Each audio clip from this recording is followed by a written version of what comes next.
Hello and welcome to the Cardiac Cats YouTube channel. I'm your host, Jacob Shorba, and today I want to talk to you guys a little bit about the receiver position. We're going to talk about what do the Jaguars really need to do here this offseason? What are the approaches they can take at this point based on what they've already done?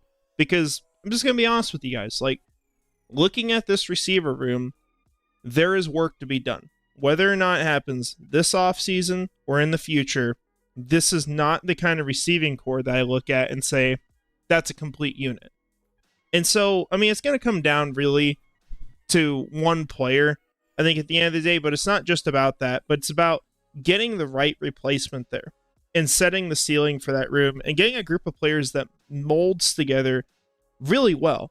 So we're going to talk about that and the different ways that the Jaguars can approach this. You see one on screen already. We'll talk about Brandon Aiyuk. We'll talk about the draft. We'll also talk about maybe a missed opportunity that the Jaguars had as far as maybe a 2025 acquisition that I think personally will be very cheap compared to what he is now.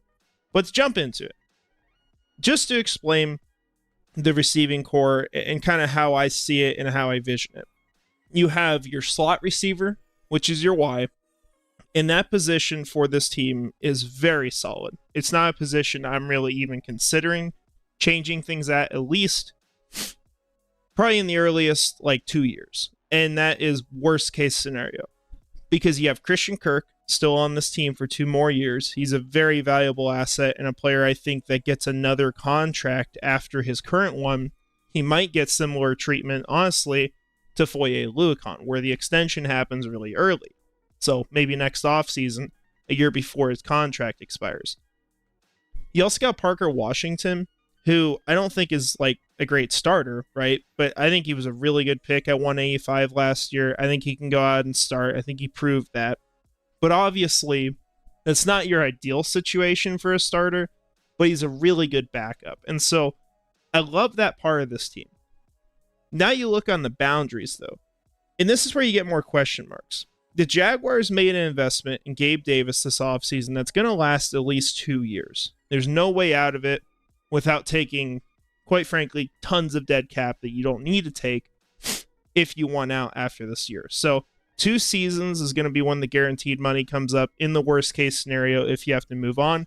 Gabe Davis is going to be here for a while. Now, how do I see Gabe Davis? What is his position and how good do I think that acquisition could be? Well, to be quite frank with you guys, when I first saw it, I was pretty frustrated because I thought, man, we're getting this guy who he doesn't have a catch every other game and he's just known for boomer bust potential. What's going to happen when we get to the playoffs? But the reality is, you look at Buffalo and the way they spread around the ball, it is never spread out evenly. It is always one player at a time. And I don't think that comes down to just completely the receivers.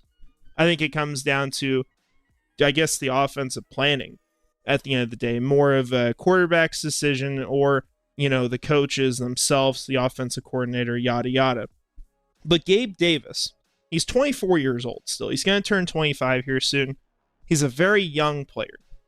He's a player that you can see has the potential to have big games. And if you can get him down here and you can have him consistently produce for your team, you can have him consistently put up numbers, not have these, 0-yard games.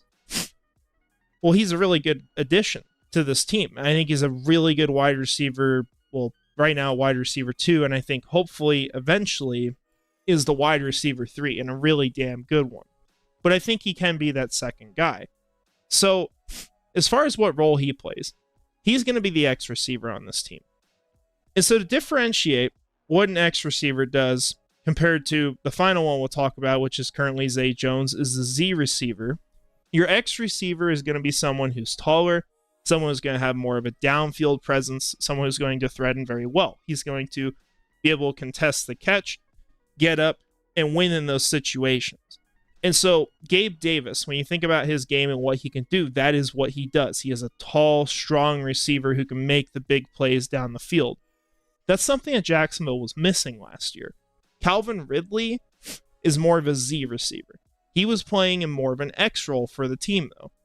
And so I didn't really like that as much. I thought that was something they needed to work on. And ideally, like going into the offseason, you would have thought, well, let's keep Ridley on an affordable deal and let's get a downfield threat. And I think that's what the Jaguars ideally wanted to do because they wanted to go get Gabe Davis. They were going to have Calvin Ridley and they were going to have Christian Kirk. It would have been a really good group. I don't know if there's necessarily an elite wide receiver one there, but that is a really good group of players to have. And I think Zay Jones pretty clearly at that point was going to be the odd man out. So now with their decision making, you have that X that stretches the field. You can go down and make the contested catches for, 40, 50-yard gains, plays like that. But your last role is your Z receiver, and that's where the question is currently. Your Z receiver, when I would describe that, I would describe it as more of a fast player, not necessarily as big, a really good route runner. This is a player who doesn't play necessarily on the line of scrimmage all the time. Sometimes they line up a little ways back. You don't have to be as physical for that kind of role. So if you want to think of two players that one you can describe as each position, take, for example, T. Higgins. He's going to be an X receiver, or you can use Mike Evans. These are bigger, stronger players that can go down the field and make the big catches, stretch the field for your offense. That's what an X looks like. If we're talking about a Z, think of Justin Jefferson. Jefferson isn't really like someone who's going to go down the field and always moss people. Now, he is a really good receiver, and he still does that here and there just because that's who he is. But that's not really what his game is built around. He's a separator. He's a really good route runner. He's a super speedy receiver. He just does everything really well at a high level. And he's not, some 6'4", like not as athletic guy. He's very agile, very athletic. He's around, 6 foot, 6'1". And so that's more of what a Z receiver is going to be like. And that's what the Jaguars are currently missing. I don't think Zay Jones is a great fit for that role. I think it's okay. And then there's the question, of course, of how good of a player is Zay Jones right now, especially for the money that he's earning. And so I think that's pretty clearly a player that even though you're in this situation, that's someone you're probably looking to move on from, because you don't know how good he's going to be this year. And I think his ceiling is to live up to the contract. Plus now, and I haven't mentioned this throughout the video yet, this is a big reason why we're talking about it. There's a lot of pressure being put on this team right now. And that is being put on by the Houston Texans. That's why I'm recording this, because the Houston Texans, just yesterday for me, and this will be 2 days ago for anyone watching this when it gets released, they just acquired Stephon Diggs. And so, there's different takes on that, because one side of it is like, oh my God, this guy is going to freaking kill us every game. He's going to go up against Ronald Darby and it's over. So that's one opinion. And the other opinion's like, well, he didn't finish that strong. He's getting paid a ton of money. Now they just got rid of all these extra years. What if he's a 1-year rental for, second round pick? There's some different opinions, but the reality is when you look at the Houston Texans receiving core, they've quickly gone from having really one guy who could have been thought of as like a potential number one, who I didn't really think of as that, honestly, until last year when you started to look at the stats and how he was playing, and that's Nico Collins. To now, I mean, if you really want to, you can try to say they have 3 wide receiver ones. I wouldn't go that far. But now they got Tank Dell from the draft last year, who was really productive when he was on the field. Different kind of receiver, right? But really good at what he's doing. And then now you got Stephon Diggs, who's consistently putting up 1,000-yard seasons. And now with a 1-year deal, even if they don't have him locked down for the long-term future, he's going to have to go out and prove it this year to get a bunch of money next season. So I think there's a lot of pressure there, because you look at what's happened to Jacksonville. Well, they lost their prized possession. They still got Christian Kirk, which is really good.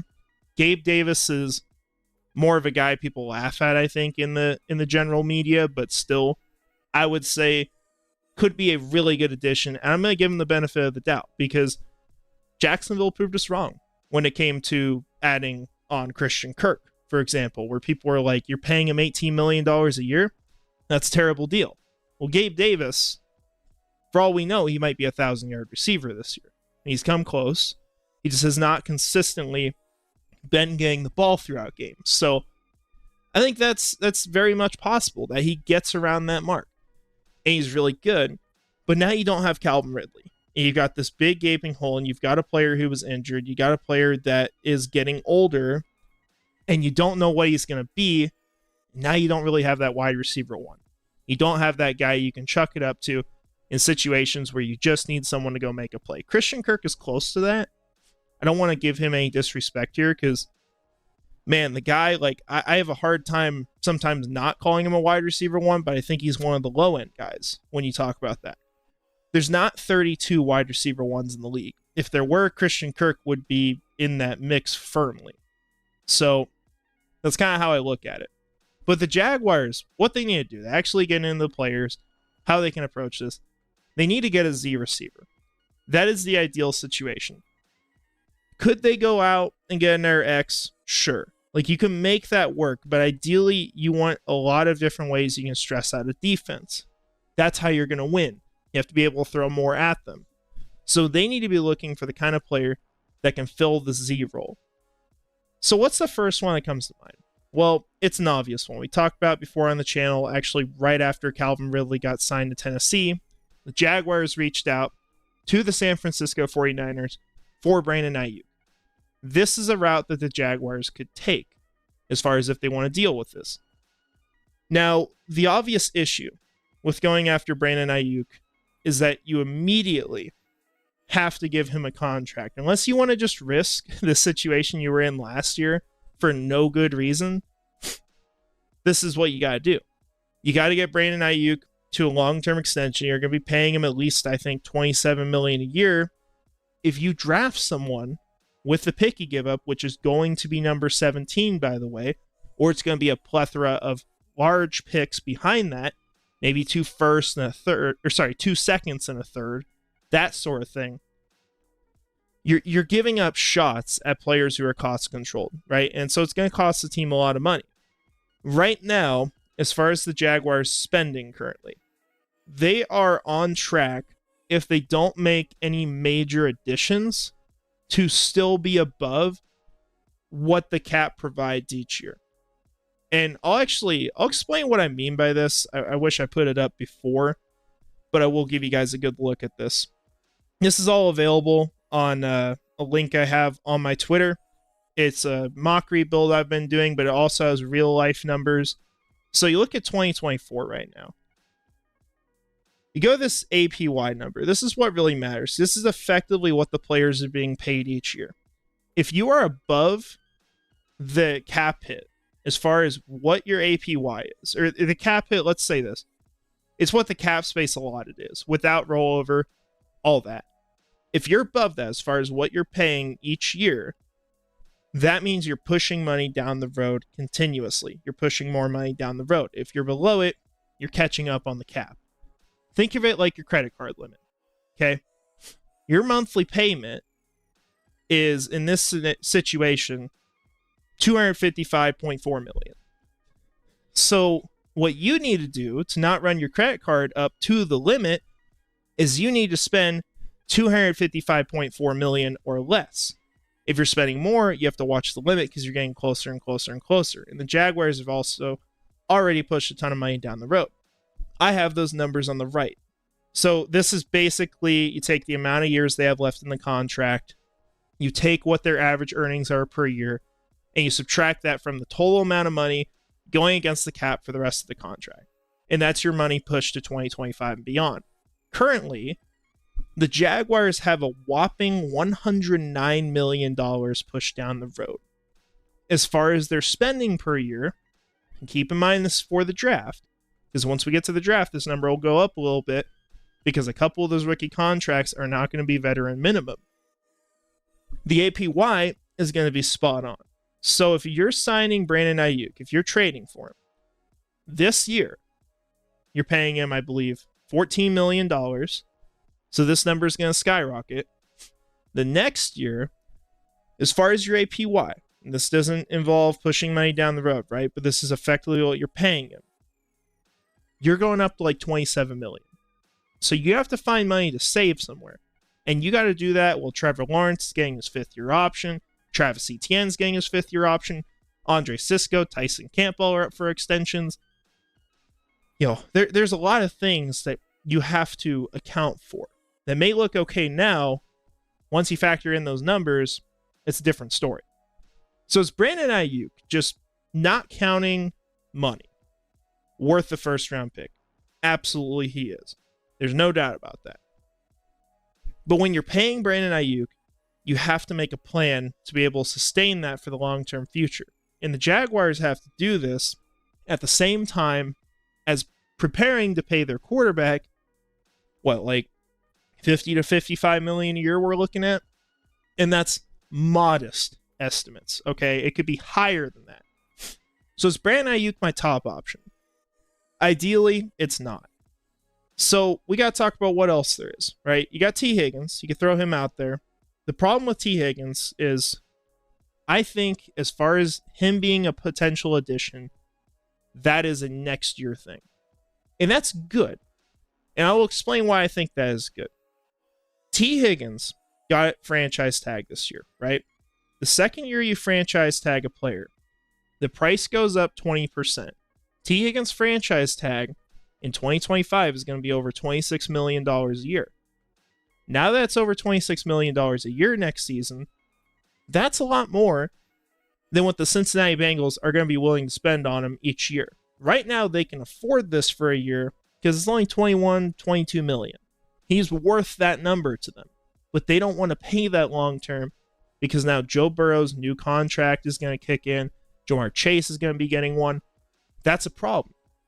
That's something that the Bengals have to account for. And it seems pretty clear right now, unless something crazy happens, they have no intentions of keeping T. Higgins long term. So they're going all in 2024. There's a cost to that, though, because you can't afford the franchise tag next year. And if you can, teams know you aren't going to keep that player long term. And you know a recent example of a player who was really valuable being put on the trade market and getting traded for significantly less a year after it was a huge deal offered, because everyone knew that team couldn't keep him. It was Brian Burns with the Carolina Panthers. I'm not saying T. Higgins got this kind of offer, right? But Brian Burns, they offered a trade for 2 firsts and a 2nd-round pick to the Panthers. The Rams did. They said no. And what did they get 1 year later? They got a 2nd from the Giants, which was 39th overall, and a 5th-round pick. Obviously, there was a cost to keeping Brian Burns an extra year. That is also the cost that the Bengals are going to be paying because they want to go all in this season. I don't blame them, because I think they have a legitimate shot to go win a Super Bowl. You go make the right picks in this draft, they have the team to go do it pretty clearly. They just got to keep Joe Burrow healthy, and that's why they probably need to invest on the interior of the offensive line or the tackles. So the Bengals next offseason, the absolute most I think you're paying for T. Higgins, if you want to go get him, is I think you're giving up a 3rd. That's just my guess, because the way I look at it, teams know that the Bengals can't pay that franchise tag number. The only incentive for teams to trade with the Bengals is to keep the player off the market. When you keep them off the market, you aren't paying as much. And so if you can move a pick to the Bengals, and it's not going to be a 1st or a 2nd, it's probably not even going to be an early 3rd. But if you can move one of those picks to the Bengals, that's the comp pick they would have got. You now get the rights to that player. You don't have to negotiate against everyone else, and you get your prized possession. That is the most I think T. Higgins is going to go for in 2025. So it's a waiting game if Jacksonville wants to go after him. Here's the problem, though. T. Higgins is an X receiver. Do we want to run 2 X receivers on the outside? And you can do that, right? But that limits the amount of things you're throwing at a defense. And so I don't think it's a great fit now because they invested in Gabe Davis. And I almost wish that the team took a 1-year flyer on him so that they'd have options down the road. Because maybe it is to keep Gabe Davis. Perhaps you got to pay him more if you do a 1-year flyer. But I think T. Higgins was going to be out there, and I think he was going to be very, very cheap for the Jaguars to acquire. So I'm a little frustrated from that side of it. and this is, of course, projection, but I'm pretty confident in the projection. I think T. Higgins is going to be affordable for an air team for very cheap unless he gets traded this offseason, and no one's calling them. That's what we've heard, at least. So those are your guys that have NFL experience that you can target. Now, as far as the draft, I want to throw out 4 names to you guys. I think 4 names stand out really well as far as players they should target. 3 of them are the top 3 receivers, because those players, even if they are not the perfect fit for a Z role, I just think they're going to be phenomenal, and they make more sense because you're going to have them on a cost-controlled contract. And there's a 4th one. He's not going to be a first-round pick. He might not even be a second-round pick. But one, I think that his stock has gone down. He's a cheaper player now. He still did really well on film. Did a good job last year in the time he was able to play, and he fits the role perfectly. And so we're going to throw him out there too, because he's not necessarily a wide receiver 1, but I think he's a logical player if you want to have a complete receiving core and rely on 3 players that you think can be very good for you. So, kind of similar like what we see up in Seattle, for example. Now, DK Metcalf, you can call him a wide receiver 1. I would say he is, right? But still, like, he's not the best of the best. And so it's the same kind of thing where you got 3 good receivers. It can work. You go look at Super Bowl champions. These teams are not necessarily always putting out the craziest of wide receiver cores. I think the most recent one we had that was like a massive positive would probably be the Buccaneers. You can debate the Rams if you want, but it was pretty much just Cooper Kupp at that point, unless I'm forgetting a player. So as far as the whole receiving core, kind of a different story. So you don't necessarily have to have the wide receiver 1, but you want to, because that transforms your offense. And you have one shot to do this. That's the thing I want to get across. If you sign or draft a player, if they're not the wide receiver 1, over these next 2 years, if you have a wide receiver 1 that you acquire outside of that, someone's going to the bench.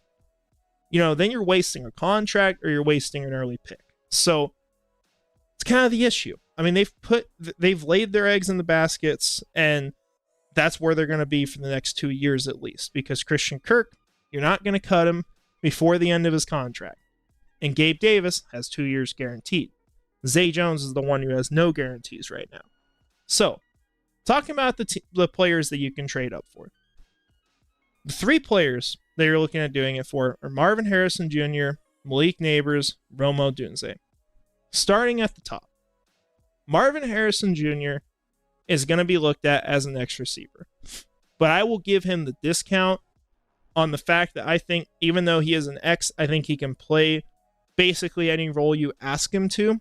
I don't necessarily think he's a slot, of course, but I think he can play a Z role good enough. I think he can offer enough things that differ from Gabe Davis that you're throwing completely different players out on the field. And so as much as he's not necessarily known as a Z, I think it can work across from Gabe Davis. Now, what's the cost to go get Marvin Harrison Jr.? Well, it's expensive. We did a poll on this on Twitter, I believe, yesterday, and what fans agreed to was that in the best case scenario, which is the Cardinals moving down with, say, the Minnesota Vikings, and you looking at number 5, and let's say the Chargers are willing to trade back. To make that trade happen, what we all agreed to, and I think this is a fair price, it's 17, 48, and your first next year to get it done. That is a lot of picks. Now, here's something I want to say as far as the picks you're giving up, and why I would, in real life, rather than what I would personally do if I was in charge, have a different opinion. It is pretty clear, if you followed the Jaguars in their drafts recently, the Jacksonville Jaguars struggle immensely to pick players after the first round. And I mean immensely. They miss consistently on players, and they will miss layups, in fact. Brennan Strange last year, for example. Obviously, he's been in the league 1 year. But you didn't trade up for Brian Branch. You didn't trade up for Cam Smith, who I think they tried to target. And you skipped on Osiris Torrance when he was staring you in the face at 56. Terrible decisions. And then Tank Bigsby, I don't think it's necessarily that he shouldn't have gone around that range. I think it's more so a question of maybe you could have went in another direction. Maybe you could have went out and got a more impactful player. So I'm very much not trusting them as far as what their picks are after the first round. You go back to other years. Tyson Campbell was 33rd overall, okay? I look at him as a good pick, but that's essentially a first-round pick without the fifth-year option. That's what it is. Walker Little, kind of just okay, I guess. Andre Sisco was a good one. Then you go to 2022. Trade up with their second rounder to go get Devin Lloyd. I think that was worth it, personally. I think he's a good football player. Then you go look at Luke Fortner, complete miss. Chad Muma, you have no role for him on the team. He has no purpose being here. In fact, I've said on my Twitter this week, after the Aiyuk extension, I think he should be traded. There is literally nothing he's going to do for the team. You just don't even give him the chance. And I'm not saying they did anything wrong extending Aiyuk, but with Muma, what's the plan? You know, like, are you just going to never have Ventrell Miller see the field now after trading up for, or trying to trade up for him 20 times? It's not realistic. And then you go to the next year, so we get to 2023, and, you know, you get the picks we talked about in Brandon Strange, Tank Bigsby. They got all these, like, day 3 picks. They got Antonio Johnson. I'll give them that. But the reality is, how many times did they skip him? Like 5 or 6? I mean, it's ridiculous. Like, he was a player who should have gone in the second round. And shame on the other teams for doing that as well. But I'm not commending the Jaguars just for being the lucky one to go pick him. They clearly didn't think he was as good as what he was.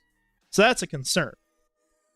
So do I care if it's Trent Baalke making the picks nearly as much as I would with their GM? If they're sending away, 48, 96, 114, I'm not saying every single one of them, but if they're moving some of those picks to move up the board, am I concerned in the first round? Absolutely not. Because I don't trust them to make the picks. And that's a deeper problem. And we could talk about that for a long time. But as far as trading up for a receiver, I'm okay considering it for that reason. Now, here's the issue with moving up for Marvin Harrison Jr. You got to include that first next year. And that's a pick that I actually trust this team to go make. They've consistently hit on their first rounders in recent history. The last time they missed was arguably K'Lavon Chaisson, and that was the previous GM. Trent Baalke was the assistant at that point. So, I mean, I trust them in the first round. So you're sacrificing something, but to me, it's like, okay, am I fine giving up 2 firsts for number 5? Because the 48, they're probably just going to miss. Maybe they hit, and there's some value to it. But it's not nearly as much value as the pick usually would have. So I don't really mind it as much. Now, Malik Neighbors, you're talking about trading up for him. I think it's a similar price because I think Neighbors goes right after. It's possible it's Rome, but I think Neighbors is going to be a very similar price. Maybe you can find a way to get out of paying that first rounder next year. I think it's going to be difficult. I think maybe, like, say you trade up with the Giants, the number 6. Maybe you're doing this. And they would accept that. And I think that's a fair trade. But it's a lot to give up still. You're giving up 48. You're giving your future second up. Those are picks you could do something with, but like we said, kind of struggle to see them doing something with it. Talking about Malik Neighbors, though.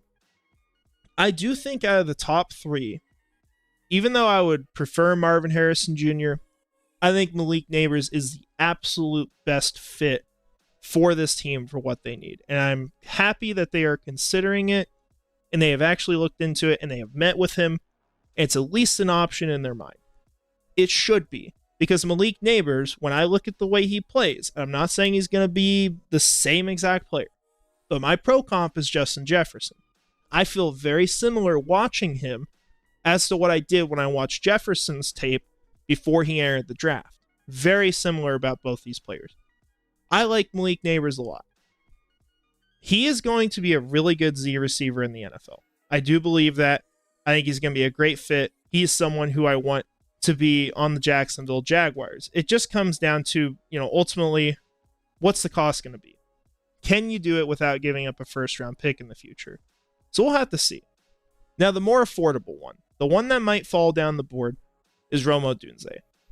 With Odunze, I think it's a question probably of whether he gets past the Titans, because we could see 3 receivers go off by the end of pick 7. Because if he gets past there, I think the Falcons skip him. I think the Bears either move back, and that's the team you can trade up with, or they're taking a pass rusher, which I don't know if they will, because I think that's the direction the Falcons are going. And the Jets have said they're open to trading back. So those are 2 teams you can look at. Now, if you want to move up, we'll say the Chicago Bears number 9.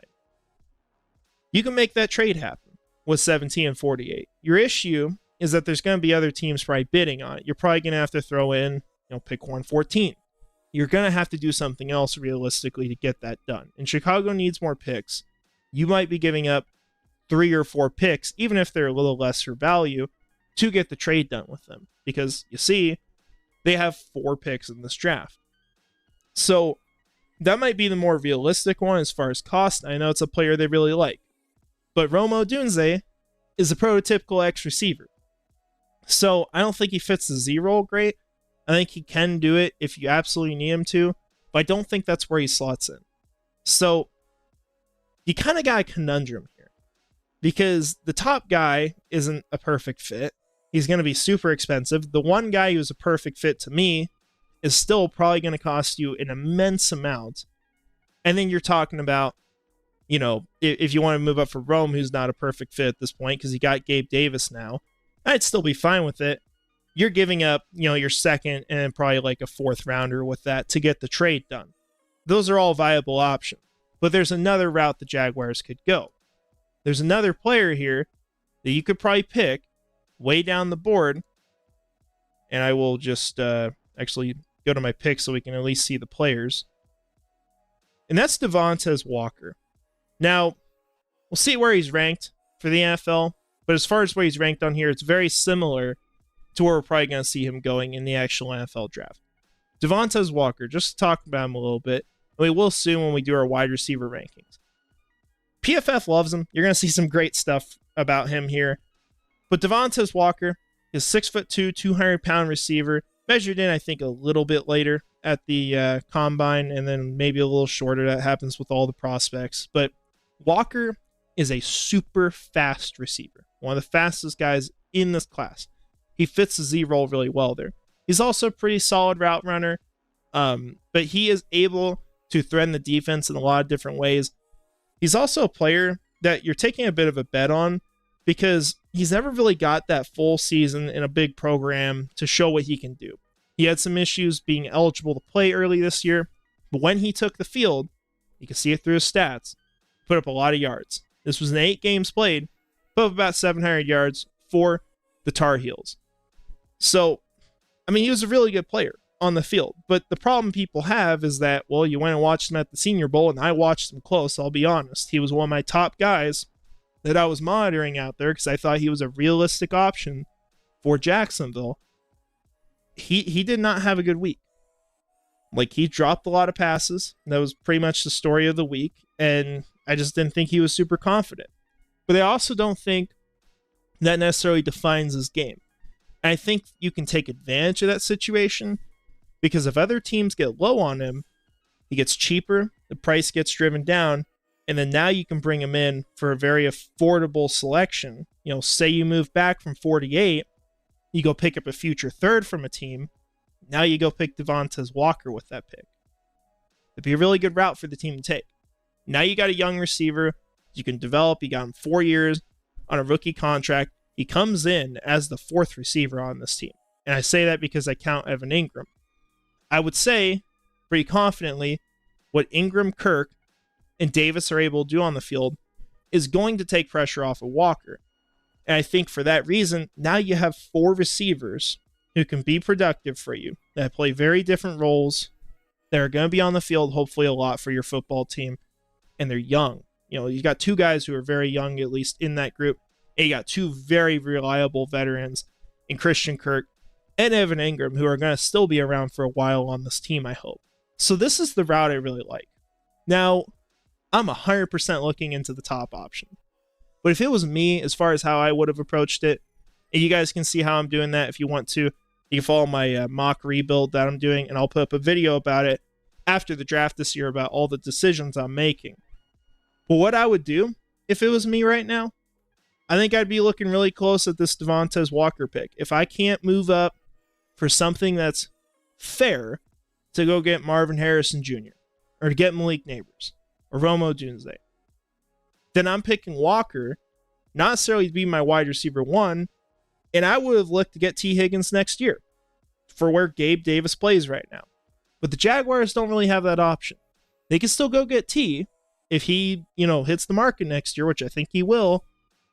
He could do it cheap, but he's another X receiver. So you got to ask, is this going to be all right for our team?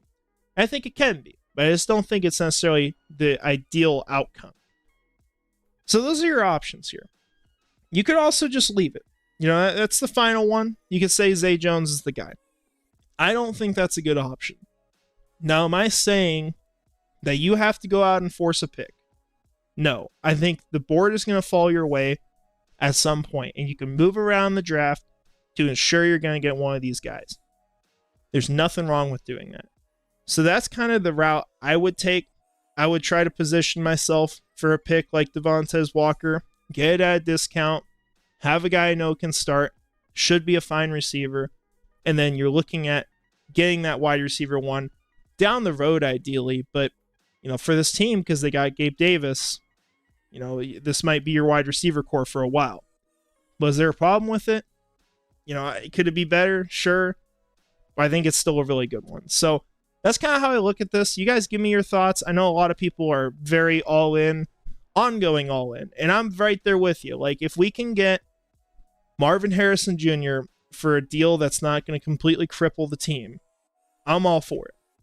If Neighbors can fall down the board and we can afford it and not give up a future first, I'm all for it. I'm more prone to feel that way because Trent Baalke's the GM, and because I know that those picks after the first round are not nearly as valuable as that first rounder, because he's not going to hit on that commonly. So I'm fine with it. I'm fine moving those picks. But if it was me, if I was the one making the decisions, I'd have a harder time because there's more value with those picks. I'm not trying to say, like, I'm a better GM than Trent Baalke. I know what I'm doing. But generally, people trust themselves, and I don't trust Trent Baalke, and I think we all probably feel very similar. So those are my thoughts on it. Let me know what you guys would do. There's a lot of discussion that's going on about it, and rightfully so, because there's a lot of pressure on this team to go out and do the right thing, whatever the right thing is. I think there's a lot of ways they could go about it and do the right thing. There's multiple options. Just don't miss your picks at the end of the day. Get the best players, build up this team. You're not going to be in this situation if you had done that and they hadn't. So those are my thoughts. I hope you guys have a great rest of your day. I'll try to have some wide receiver rankings up here soon on the channel, or maybe another position, and then we'll keep following the news. But that's what I've got for you. Have a great rest of your day once again. And finally, go Jags.